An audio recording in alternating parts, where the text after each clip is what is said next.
How does one go about introducing Oregon wine royalty?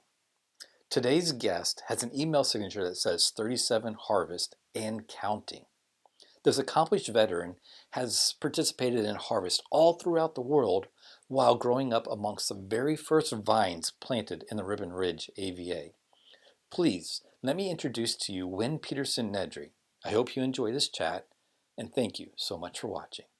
Wynne, thank you so much for today. I appreciate you taking the time to get outside. It's like really crazy cold out there. It's really cold out there. This is abnormal for February for Oregon. I guess, we could always have a snowstorm, but I guess That was last year. Yeah, I guess it's sunny and that's nice. Yeah, that is nice. Shall I pour us a little bit of I wine? would love to, yeah. Okay. I'm curious about what you brought. Well, it's always difficult to try to figure out what to bring. Mm-hmm. But I knew not to bring a red because you love your whites. I do. And also to try to find something that is relatable Mm-hmm. to you is even a little bit more difficult. You've done your research, I think. Well, I had, and talking about research, Mm-hmm. I didn't realize that you were part of royalty. I watched your interview with Leah Jorgensen, Yeah. and I have to ask, what is it like to be, royalty in relationship to Prince Harry? Oh, that joke is not going away, is it? No, It's not. It's great. Yeah, he's wonderful to have as a father. No, I think I'm actually older than Prince Harry, so that wouldn't really work very well. But as far as Oregon wine country royalty, I don't know. Yeah, most definitely. Yeah, it's been fun to grow up in the Ripen Ridge wine growing region for as long as I can remember. So my dad and mom bought that piece of property that we started back in the 80s, about 6 months after I was born. So it's Wow. been there as long as I can remember. So it's basically like a sibling in land form. Oh, I can imagine, yeah. A Riesling? It is a Riesling, yes. It's nice. Yes. Yeah. Well, cheers. Cheers. Thanks for coming. Thank you. Great to see you. Yes. It's kind of hard, not to know that it's not a Riesling. I mean, Riesling has its own distinct characteristics to it. It's relatively young, but it seems relatively young. But then again, that's the thing about Riesling that can fool you. It's how long it can age. Yes, that is true. Is it an Oregon Riesling? It is an Oregon Riesling. Okay. Yeah. Cool. I'm an Oregon guy, Yeah, so yeah. more than likely I'll bring an Oregon. Yeah. Yeah. I'll think about it for a minute. Okay. Yeah, we'll return. So when we were emailing back and forth, something that really struck me, and I don't think many people really know this, 37 harvest and counting. Mm-hmm. Yep. That's crazy. Yeah. I mean, how old were you when you first started your first harvest? So the vineyards were planted in 1982, the oldest vines that we have. So their first harvest was, what would that be, 1984? 85? Yeah, somewhere 84, there about. 85. And so that's where the 37 comes from. I obviously haven't worked every single one of those harvests myself. Right. But my father's been around for every single one of them and, played a major role in every single grape that's come off of that land. But yeah, it's been fun to grow up seeing the process evolve from starting a winery in our garage of the house I grew up in Newburgh, right, to being able to make our wine pretty much exclusively myself. Like, I'm doing most of the decision making, I'm doing every step of the process, and to have that complete control over something that's been evolving for 37 years is really cool.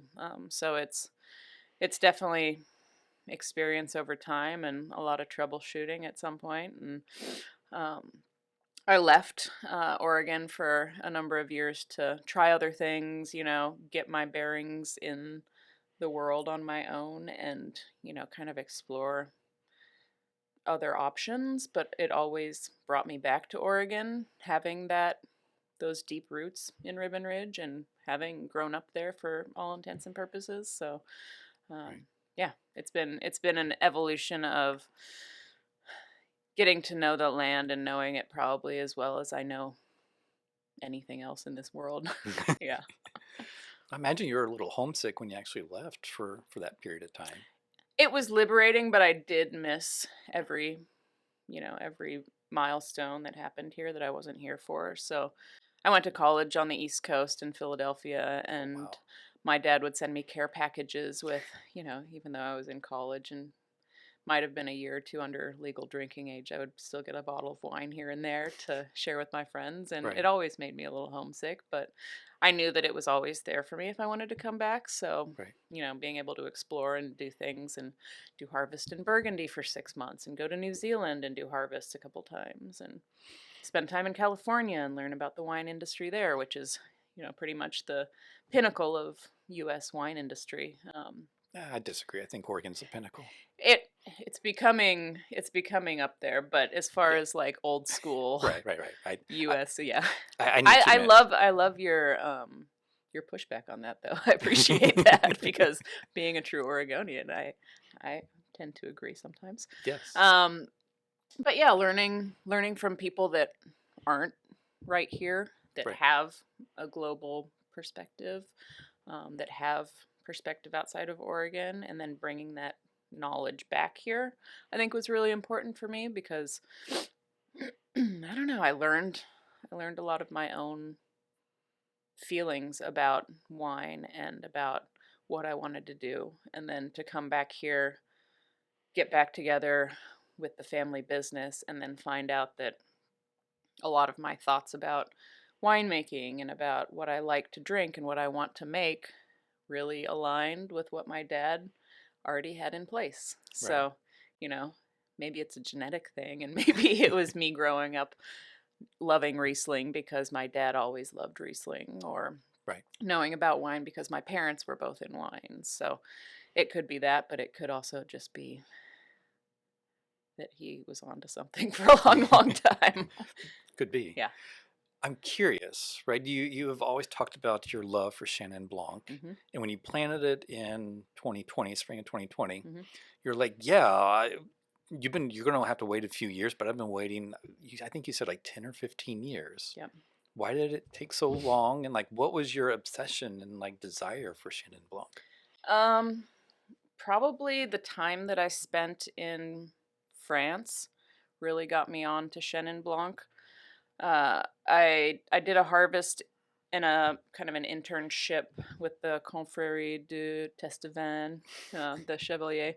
They they sent two scholarships down to Davis, and two graduates usually got to go to Burgundy for 6 months, and I was one of the recipients in 2008. So I went to Burgundy for 6 months, but before my internship started, the the wine group from Davis, the Davis Enology and Viticulture Organization, Hmm. DEVO, which is like a student organization, we did a trip to Burgundy and to the Loire and to um, Cognac and Bordeaux and all over France. Wow. And so for 2 weeks, we kind of traveled around France and tasted wine and set up some great appointments with some really great chateaus and domains around the country. And we spent probably three days in the Loire. And during my time there, I really got into the Chenins that were there. So that was probably my first real focus on it.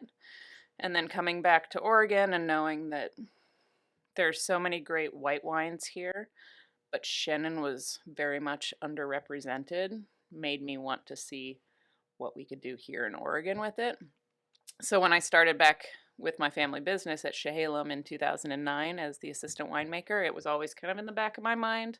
Right. I would make the suggestion once in a while, but it never really came to fruition because, we were focused on a much bigger perspective at Chehalem. We had vineyards in three different viticultural areas that we were pulling in fruit from. We did a number of different wines, probably maybe too many wines for, the size of our winery. It was a lot of smaller production, single vineyard focused wines. So I don't think there was the scope that allowed us to add another weird white wine that most people in the US might not know a whole lot about. Right. So it took until my father and I separated from Chehalem, and we started planting some new grapevines up on Ribbon Ridge that, I made the suggestion again. Hey, what do you think about planting a little Chenin? So, as we were planting 4 acres of Chardonnay, we tacked on an acre of Chenin vines to our order from the nursery and Yay. found a slightly warmer spot in the vineyard to put it. Right. And yeah, it went in. And because of how vigorous Chenin Blanc is compared to things like Chardonnay, we planted Chardonnay and Chenin at basically the same time, but the Chardonnay will not be ready this harvest, but the Chenin will. So Oh, probably 2022 will be our first vintage of some Chenin Blanc. oh, I'm sure you're very happy I about am, that. yeah, I'm psyched. I bought a little concrete egg so we can do some Nice. concrete fermented Chenin, and maybe we'll do some neutral oak Chenin or maybe Right. some stainless steel. So I'm still figuring out in my mind how, like, what style I want to do. I've never actually made Chenin before, but I've made plenty of white wines, so can't be that different, right? No, of course not. No, that's awesome though. Yeah. Thanks. Congratulations. Yeah, I'm Yeah, really excited about it. that is great. So you're talking about concrete eggs. Hmm. So I know at like at Double Zero they were doing some amphoras and whatnot. Yep. Are they getting into the concrete fermenters Um, or? we did buy 2 concrete fermenters last year for Double Okay, Zero. So we used those for the first time in 2021 for some Pinot fermentation. I interesting. really liked them. Okay, I really like the concrete. It's breathable, similar to how wood fermenters are breathable. okay, So it doesn't keep the fermentation too reductive like stainless steel can, especially for red wines. That's the same reason I like neutral oak barrels for white fermentation, um, especially for, I don't know, anything that has high acid. I think kind of needs to breathe a little bit while it's fermenting, and it usually imparts a texture that you wouldn't have if it was something more sterile like stainless steel. So, in my first year working with concrete, I thought it was great. It is a little bit more care intensive, in the off season. So okay. just like amphora, just like wooden tanks, you do have to keep them treated and sound while they aren't filled with wine. So that's one more step of the process, but I think it's well worth it. Right. No, it's interesting to be a person on the outside, Hmm. looking in, and you understand barrels, then you understand stainless, and then there's amphora, and I was like, holy cow! And the concrete is just like Yeah. it's fascinating on my side Yeah. to see all the different possibilities and see what can actually occur. And I think that's one of the fun things about doing experimentation in wineries is that you're able to have that historical knowledge of what these different fermentation vessels do. I wish there was a way we could share it more easily with Right. everybody out there that's interested in that. I think experimentation and education of the people that are interested in learning these things is really important. We've always done experimentation in our winemaking, regardless of where we are. So I made a Syrah for a couple of years in 17 and 18, and we, having not made Syrah before for Ribbon Ridge because we don't grow Syrah here. I traded with somebody in Walla Walla for it. Right. We weren't sure what kind of closure to put it under. I figured out the winemaking side of it. I've made a little Syrah in some of my previous harvests abroad, but I had never had to think about the closure, and we on the Ridgecrest side of things, always use screw caps. But when it came to Syrah, which is a little tighter and would probably need more air to really evolve so that it's at an appropriate point to drink more readily, Right. we played around with some cork finished closures too. And instead of just keeping that within the winery for ourselves to learn from, we basically split our Syrah bottling into half. So the first part of the Syrah went into the bottling truck and screw caps were put on it. And then the second part went through and corks were put on it. So we have these two side by side comparisons of cork versus screw cap on the same exact wine, same exact bottling date, same exact everything Right. other than the closure. So other people can learn about what they prefer. what I choose to do for my wine isn't always what everybody would choose, and that's fine, but at least we're giving you the option to see the differences, which is I think is important It for a is. wine consumer side of things. Right. How much fun is it if you know everything already? It, So, it's not fun at all. which is why we like wine, because I'm not ever going to know everything. You're No, not ever going to know anything. there There's is no. always more to learn. There is. So, There is. yeah, I think that's what keeps things interesting. And so, changing up the vessels of fermentation can Right. make things interesting. And maybe my Chenin would be different completely than those same grapes that I sell to somebody else and they make a wine from. Right. Similar to maybe like this Riesling in front of us. Possibly. Does this come from our fruit? I'm not going to say. Oh, we have to wait till the end. Yes, some things have to be a surprise. It could be Ribbon Ridge fruit, is what I'm saying. So that's Okay. going to be my next piece of input. That's on the fair wine. enough. I like it. I like it.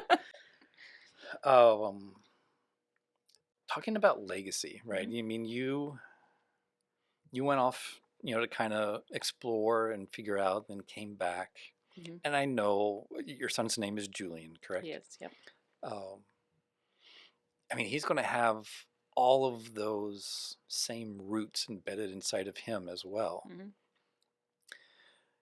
And I'm sure, knowing you and like you're going to give him the ability to like go explore and do whatever, but like legacy, like there is such a history already here, Mhm. right? With your dad and you. I mean, do you feel a teeny bit of pressure to continue that legacy? Just like it was up to me, I'm going to leave it up to him too. Right, It is a little nerve-wracking. I hope he does come back, but right. I'm never going to pressure him if he decides that he's an artist or, a soccer player or, whatever Whatever. else. Right, right. I will fully support that, and he will always have a winery to come back to.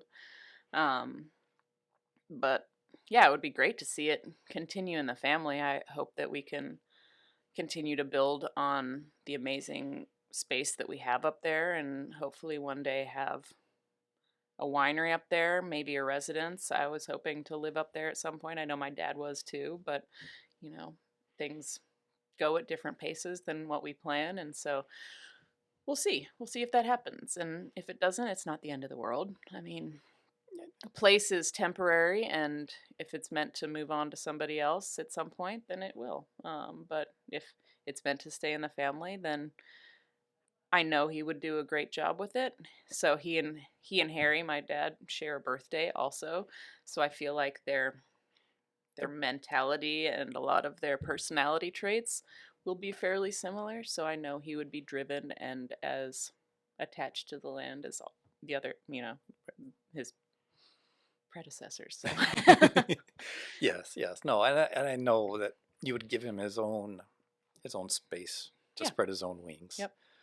But I just tried to put myself in your shoes, and I'm but like legacy. That would be so difficult. Everybody's got a legacy of some kind, and maybe it's a good thing that my dad decided not to raise cattle in North Carolina and start his own thing. If Julian finds a different path that he enjoys, then Right. great. Yeah. Maybe it's actually better for him and for the whole family. Right. So, No, yeah.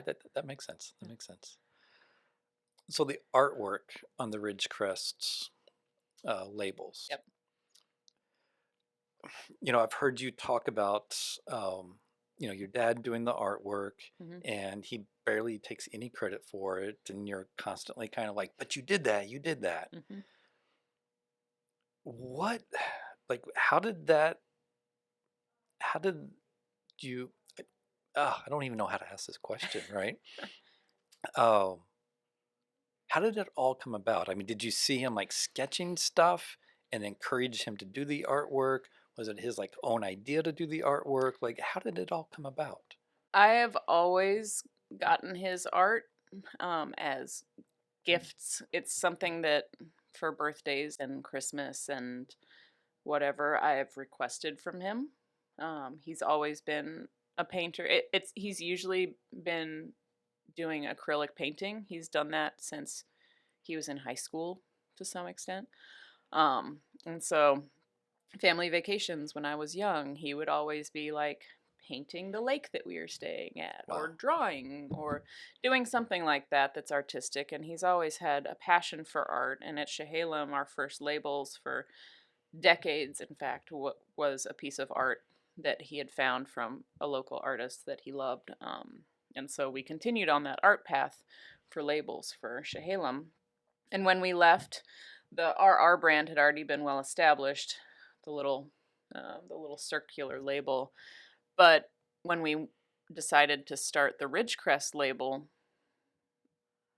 we had to kind of start from square one and try to come up with something that was meaningful, but also not too hokey, of course.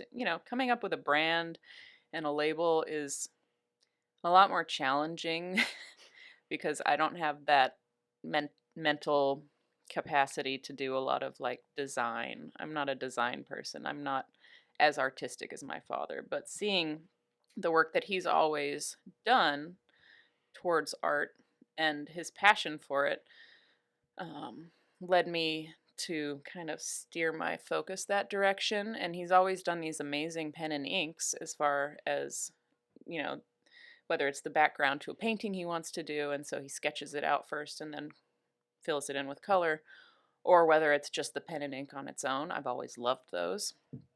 So I got to thinking, and I think maybe he had done some landscapes recently that were maybe of the French countryside. I know he and Dee Dee, his partner, they've traveled to Burgundy and Champagne, and he always sketches and paints when he's on these trips. So I think I got one of those as a gift for maybe Christmas of 2017 or whatever. In 2018, we were coming up with our label ideas. And I asked him to go up to the vineyard and maybe do a few sketches there. And so that's pretty much where the Pinot Noir label was born. That was the first one that really caught my eye.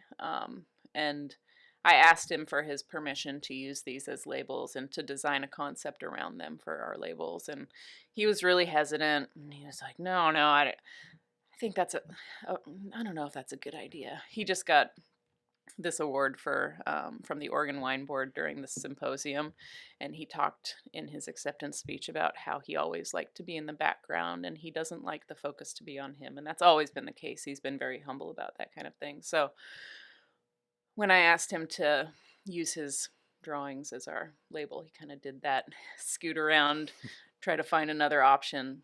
Right. And I told him if he didn't like that option, maybe he could come up with some ideas of his own. And he's similar to me, and design is not his forte, and I think branding is not something he's really interested in. So he kind of gave in and let us come up with some prototypes with his drawings in them, and ended up liking them quite a bit. So I got the green light to go ahead and use those, and he would come up with new drawings for whichever wines we needed a new drawing for. He refuses to have his name as the artist on the back, but if you know, you know. And there's a little HPN in the corner of all of the drawings, so Very nice. you can see it, but he just won't let us give him much credit. Except for this. This is my format. I tell as many people as I can. Exactly. We got to get the word out Yeah. there. Definitely. Yeah, he's silly. He's humble, but almost to the point where take some credit for these. These are amazing drawings. They are. They are really great. I'm glad you appreciate them. Thank you. You're welcome. Thanks for bringing that up. I can't wait to see what he does for the Chenin Blanc. I know, me too. Yes. We're gonna have to think outside the box here a little bit, but yeah. Yeah, that'll be fun. There are only so many drawings of grapes you can have, so I'm sure he can come up with something. he will. Maybe it's gonna be an egg or something. Ooh. So you talked about the RR brand being, stable, and then you started Ridgecrest. Mm-hmm. Personally, I've always been kind of confused. Why didn't you just keep everything underneath RR? Or are you trying to phase out RR and trying to make everything Ridgecrest? I've been kind of confused. So RR has always kind of been our top tier brand. So when we were at Chehalem, we would select our favorite barrels for the Chehalem Reserve Pinot Noir and the RR Pinot. And they were completely different styles. So the Chehalem Reserve was kind of more elegant and delicate and, perfumey. The RR was always more robust, a little bit beefier, a little bit chewier in tannin structure, and then also very epitome of ribbon ridge fruit for us. So kind of the best of the best. And so we've always kind of had it as something that we don't want to blow up too much, Okay. We don't want to make too much of it. We want to keep it as a barrel selection, a small quantity, a hard to get type of experience. So to make everything in that brand didn't make sense to us. We do one Riesling and one Pinot under RR, and that's going to be it. And so that's kind of our reserve tier. Okay. Maybe when we start making Chardonnay, we'll put a Chardonnay up there too. That's TBD. We'll find out. Right. But we wanted something that evoked our sense of place. So much like my dad's artwork for the labels, we wanted the brand itself to really speak for the diversity that we have up on Ridgecrest, as well as not making it too intimidating, Right. We want these to be accessible wines. We want these to be wines that we put a lot of thought and effort into, but aren't outside the realm of opening on a random Tuesday night, Right. The RR, that should be more like, it's your birthday, let's open a nice bottle of wine. The Ridgecrest is like, it has a lot of the same pedigree. The Pinot Noir comes from a lot of the same fruit and, in fact, a lot of the same fermenters that the RR does. It's just some different barrels. So less oak impact, a little bit more approachable earlier on. So just a notch down on the seriousness factor. No, that So- makes sense. And the tasting, Mhm. for Ridgecrest, Mhm. oh, I'll never forget it. Right. I coordinated it with John to do the tasting. Up at the yurt? Yes. Okay. And he tells us, hey, it's going to be in the yurt, and the yurt is just fabulous. Cool, thanks. And I think John said that during harvest that you sleep there and you're out there amongst the grapes. Mhm. And whose idea was it to do the yurt? And just like it is, to me, the quintessential Oregon tasting experience. Thanks. Yeah, it's very Oregon, and it was never intended to be a tasting experience per se. Right. I mean, it was always going to be like my little hideout. Honestly, it was like where I went to escape from the bigger picture of things. So when my dad and I left Chehalem, he left in February, I left in March of 2018. After we both left, I had a little free time on my hands. So I had maybe 6 months until harvest, and that was really the next thing that I had planned. So waiting for grapes to ripen. I went on, a trip with my mother to Europe.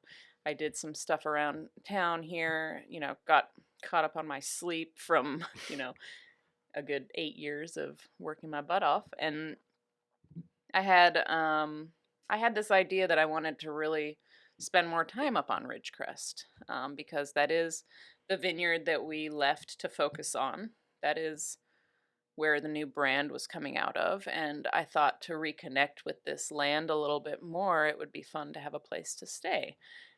Camping is one of the things that I like to do with my free time.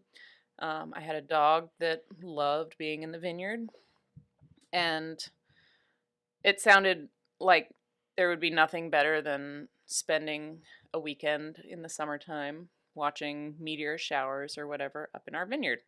Right. So I found this awesome company around Eugene that makes yurts. And instead of like building a little mini cabin, which was like a tiny home, I was thinking about that too. Guess what? A yurt is a lot easier. It is a little bit easier, Yeah. maybe a little bit cheaper. I think they actually penciled out to be about the same. Oh my But goodness. my construction prowess is not something that I really wanted to tackle a whole tiny home. So I don't blame you. I just went with the yurt. All I had to do was build a level platform on which to build the yurt, and So I did that with my free summer. So I built the foundation, I leveled everything, I built the platform structure with a couple of friends, and then went down and got the yurt, had a couple other friends help me put it up. Right. And since then, it's been like our little weekend escape, unless, of course, there are a lot of tastings out there. So once we started Ridgecrest fully and we brought John on board, we did realize that we needed a fun tasting experience other than, I love the studio. I love the Carlton Winemaker studio where we make our wine, but it's not always the easiest to taste there. And there's something about being in the middle of the vineyard that's really special, and that's what we love about that land, is being up there and experiencing the place where the grapes are grown. It's amazing. I mean, when I say quintessential, I mean you drive down your little dirt road and you're like, am I going in the right spot? I don't know. I'm going through the vineyard. Yeah.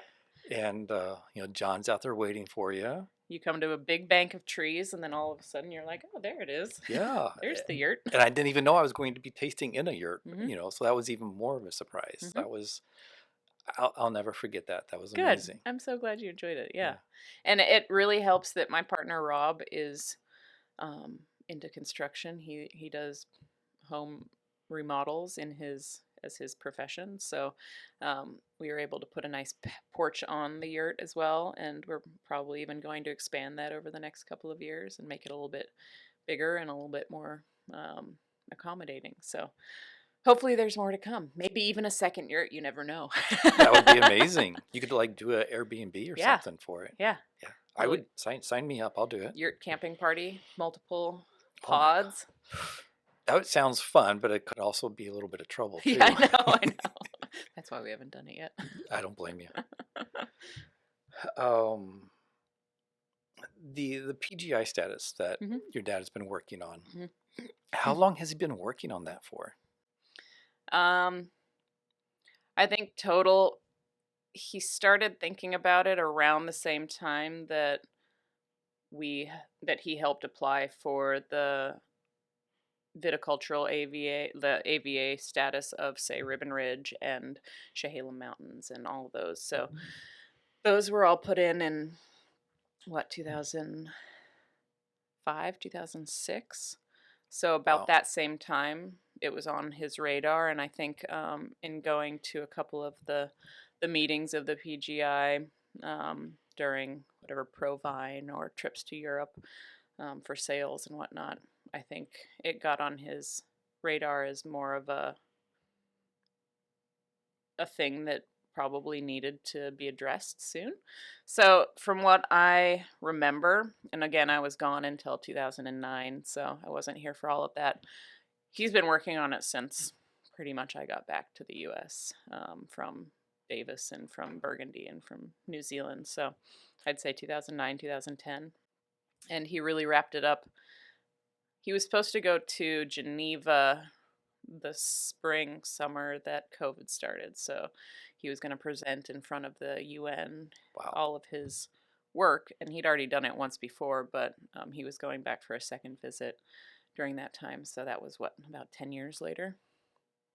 And then it just got accepted last year. So that's amazing. Yeah. Please tell me that at least he celebrated, and hopefully like you as a family kind of celebrated the achievement. We definitely did. And I don't know how to say like how proud I am to have him as my dad. It's no, it's amazing to see the passion that he has for this industry, and the passion that he has for raising the level that we're all participating at, not just our family vineyard.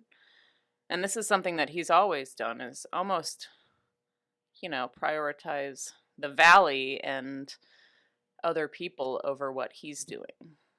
So to see him really succeed and gain so much accreditation for our industry, which I think is well deserved, it's nice to know that he's coming from a place of wanting to better everybody, and it makes me really proud. So I would be proud as well. I have to tell you, when I visited, Mhm. and I saw the slogan, a dad, a daughter, and a hill. Mhm. It just grabbed my heart, Aw, right? I mean, it's thanks. just, I mean, I do what I can for Mhm. my daughter to like, and that bond is so important, and Yep. to just like what you and your dad have done up there, it is truly special and Thanks. remarkable, and I wish more people would hear it, knew about it, Yeah. and just like, I definitely feel extremely lucky to have somebody like that as a role model and also to be able to work side by side with him now, um, for as long as I can, you know? right, We're partners in the winery venture. Um, he actually gave me majority ownership after we started it. right, He manages all the vineyards, so that's his project, and I do the wine side of things. But to have learned so much from him over the years of him making wine and now me making wine and him making recommendations, it's really amazing. So, and he comes out every time we sort fruit. He'll be out there making sure the fruit looks good coming in off the truck, and then being there to sort through it and make sure right. our vessels are getting the best fruit possible, and tasting through barrels in the spring and summer and making vintage selections with me. So just having him along for the ride and continuing to gain Right. knowledge from him and hopefully bringing some home to him as well is always, it's amazing. I mean, not everybody's family businesses operate smoothly, and I can understand that. Not everybody gets an opportunity to have a family business, and I feel extremely fortunate for that. But Right. yeah, it's great. Congratulations. Thanks. That's just it's heartwarming. Thanks. You're I welcome. I agree. And yeah, I'm warmed.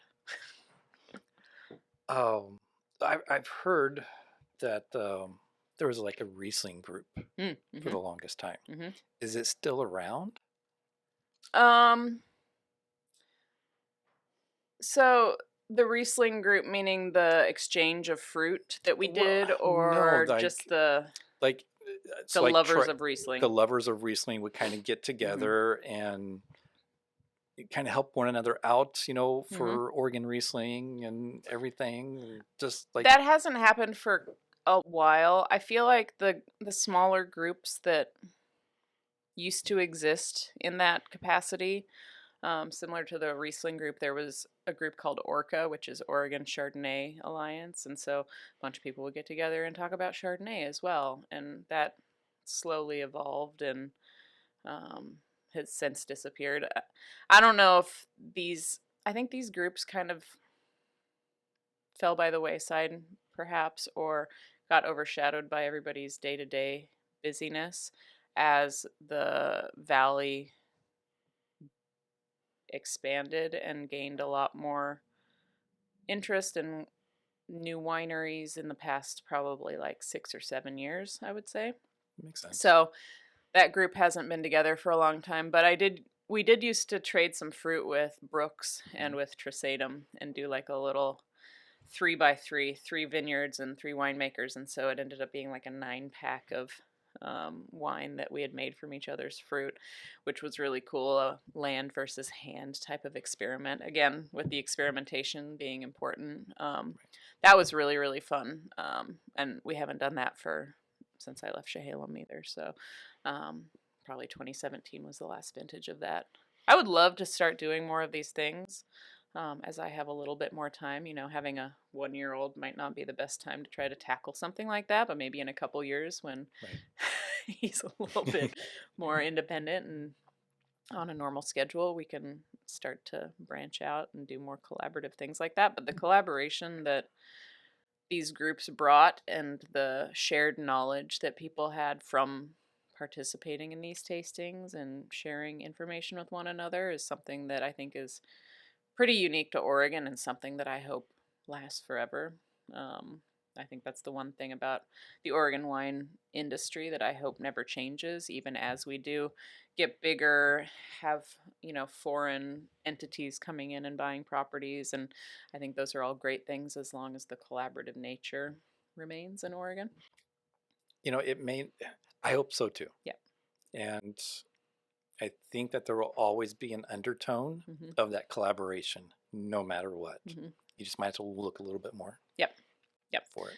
And there are always going to be, I have a women winemaker group that I'm part of that we get together as often as we can. It's maybe we try for once a month and maybe we get every other month or so. And obviously during COVID, it kind of slowed down a little bit, but we're still active and we got together right around the holidays. And That's great. it's a great place to bounce ideas off of one another. And there are 7 of us.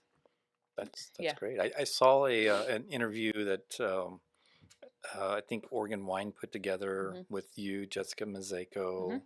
Um, I can't remember the other participants off the top of my head, but that was a great interview. Was Anna Matzinger in that one too? Yes, Yeah. yes, yeah. Hmm. Yeah, that was fun. That was for Mother's Day last year, and yeah, it's amazing once you dive into the industry. You can always find a group of similarly minded people or similar background people, for the most part.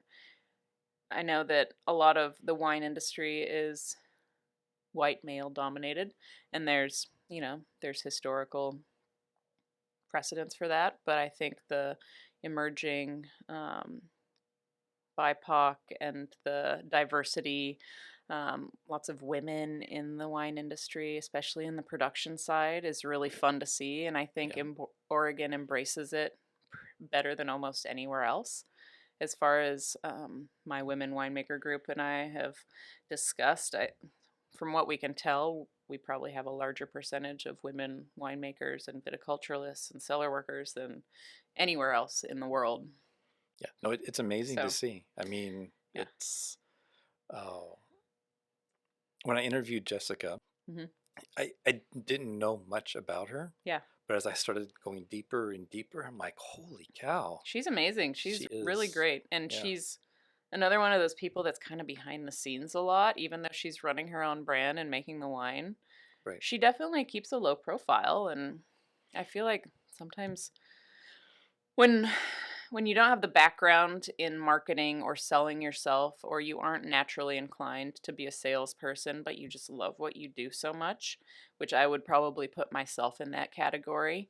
um, it's about the passion of your work and enjoying what you're doing every day, right? If you It love what is. you do, it's you never work a day in your life. Isn't that what somebody said? Exactly. So yeah, as much as I want to be acknowledged for and recognized for the hard work and effort that I put in and that my father's put into building this vineyard and this brand and this legacy, I do it because I love it and it's interesting and I'm creating something and it's And there you get to see an actual end result, yeah. right? And the end result lasts for years and years and Hmm. years, and you get to see it age, and you get to see it transform. And every vintage is different and every wine is different and you can never replicate it. It's not a cookie cutter type of product that, you know, I'm not making Budweiser. It's not going to be the same year after year, and nobody expects it to be if you No, know about wine. And that's the cool thing to see is, all right, maybe I didn't like exactly the way that this wine turned out last year. I have next year to try to fine tune it, and I'm kind of a perfectionist, so I like that ability to try again. that makes sense. Yeah. That makes sense. I have a completely off the wall random question Those are for my you. favorite. Go for it. So I was talking with Doug Adams, professor at UC Davis, and he mentioned you might be able to describe the method of deabsorption of tannins from the grape wall. So yeah, my master's thesis was on tannin extraction in Pinot Noir and the rebinding process. So um, we should talk to Jenny Schultz about that, from oh my gosh, why am I blanking? Jolie Lade Winery, down in California. She took over my research Oh, project okay. for me. She was the year behind me. Um, but from what I recall, there is no correspondence between the tannin that you find in your Pinot Noir grape when you pick it and exactly how much will be in that bottle, of wine at the end. So that was Okay. kind of my overall thesis. Um, There's some bound tannin. There's some unbound tannin. Right. Depends on if you have stems present during fermentation. Some of them rebind to stems more actively than they would rebind to the grape skin. I love that you talked to Doug Adams. No, But I did not. That's So funny. I was at Elevate on Saturday. Mm-hmm. Oh, And Tom put you up to this. He well, was in Doug's lab also. yes. So I was like, do you have any off the wall questions I might be able to ask Wynne? He's like, you got to do this. Yep. Oh, man. Yeah. I peeled so many Pinot Noir berries that year. I can imagine. Froze them in liquid nitrogen and then used a little razor blade and peeled off the skin and like isolated every piece separately. It was crazy. That is crazy. Yeah. That is crazy. It was really fun though. I very much enjoyed my time at UC Davis and I learned a lot. And it was also, it's a master's program for wine. It's pretty fun and very educational, and of course, I yeah. learned a lot. Thanks, Tom. Thanks, Tom. So would you consider wine art? I think it's half art and half science. I think there's a fine balance there. I think you can make really good wine if you come at it purely from an art standpoint, and you can make really good wine if you come at it from a purely science standpoint. But I think the best wine is when you incorporate both. Yeah. I think the chemistry of what's happening in the grape and how you pick it based on ripeness and acid and pH are all important. But I think if you pick with those numbers in mind and flavors are the purely perceptive art, Right. intuitive side of things. I think those are the best. Yeah. So that makes sense. is that too direct a question or No, too direct an no. answer? No, it's great. It's great. That's great. Yeah, I would say both. Fair enough. Is that a common question? What answers do you normally get back? What do you think? I think it has to be both. I mean, it can't be all instinctual. Mm-hmm. Because you do need to go out into the field and like measure pH levels, measure the bricks, like what's going on, because you just can't figure it out just by looking at them. Or maybe you can if you've been doing it for 50 years or whatever, but I think the key part is the microbiology once it gets into the cellar too, and that's pretty important to monitor from a scientific point of view, because you could have a great idea of when to pick fruit out in the vineyard, but if you bring it into the winery and then some microbiological thing happens because the pH is out of whack and you haven't sulfured it or whatever, right, and used your science background, then it goes sideways. So yeah. And we don't want it to go sideways. No, that would be awful. No, we want all the wine we can drink, especially after these short years. Oh, yes. All right, I have some rapid fire questions. Uh-oh. Okay. Who is your favorite artist to listen to during harvest? I love David Bowie. He is one of my all-time favorites. But for a harvest beat, you need something with a little bit more of an driving rhythm. So sometimes Led Zeppelin is really up there. Okay. I'm a classics type of girl a lot of the time. Or as far as current artists go, I really like The Weeknd. Okay. It's kind of mellow, right, but it's got a good beat too. Yeah. Your favorite indulgent food? I love lasagna. So I'm going to tangent a little bit. Yeah. My daughter's been on a lasagna kick. Yes. And so the base of the lasagna that I end up making for her has like a white sauce in it. Growing up, to me, has all been about red sauce, meat, cheese, noodle. What is your lasagna? The most recent lasagna I made was a crab lasagna. Oh my gosh. And that had a bechamel sauce. But typically I'm a red sauce type of girl. Okay. Sometimes I like both though. If you put red sauce on the bottom to keep it from sticking to the pan, and then always do the ricotta spinach mix. Right. And then some sauteed veggies, and then the red sauce usually has some sausage or something in it, and then a layer of bechamel. Oh, So kind of a pink sauce. that's interesting. Yeah, Mm-hmm. no, for me, I freaking butter the heck out of the pan. Okay. Then the bechamel, Mm-hmm. and then lasagna noodles, another bechamel, then Mm-hmm. some red sauce and Mm-hmm. cheese. Yep. So you do the pink sauce thing too. Yeah. Yeah, I like both for different reasons.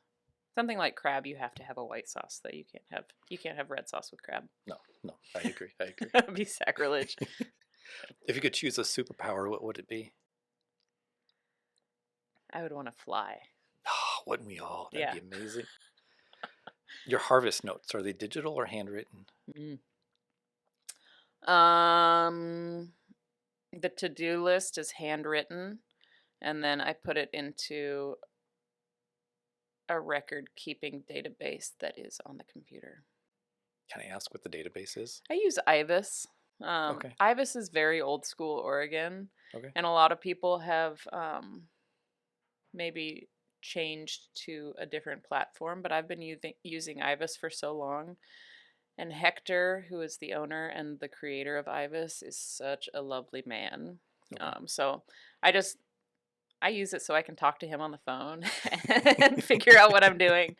And then it does all my year-end taxes and stuff for me, and it's just great. That's awesome. Keeps track of everything, and it's very, I know how to use it at this point. I've used it for 13 years, so. Nice. I was going to say 37.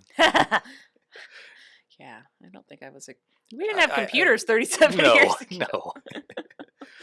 Who is your favorite superhero?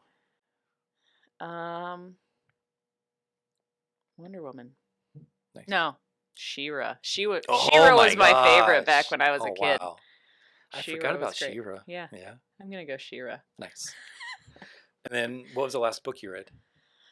I am reading In the Woods by Tana French. Okay. So that's the most recent one that I'm physically reading. Nice. Excuse me. I've been reading it for probably since Julian was born. I don't have a lot of free time to just read a book. No, I understand. So most of my books are actually audiobooks. So during my hour-long commute out to Carlton and back, each way is an hour. So I have plenty of time for online Audible. I do that all the time. Well, what was the last Audible book that you... I am revisiting the Girl with the Dragon Tattoo series. Oh, So I'm on the third book right now. That's what I'm listening to in the car. nice. Otherwise, I think when I started working out at the Carlton Winemaker studio, that's when I really started doing the audiobook thing, and I listened to a lot of Stephen King. And then I felt like I was having really weird dreams.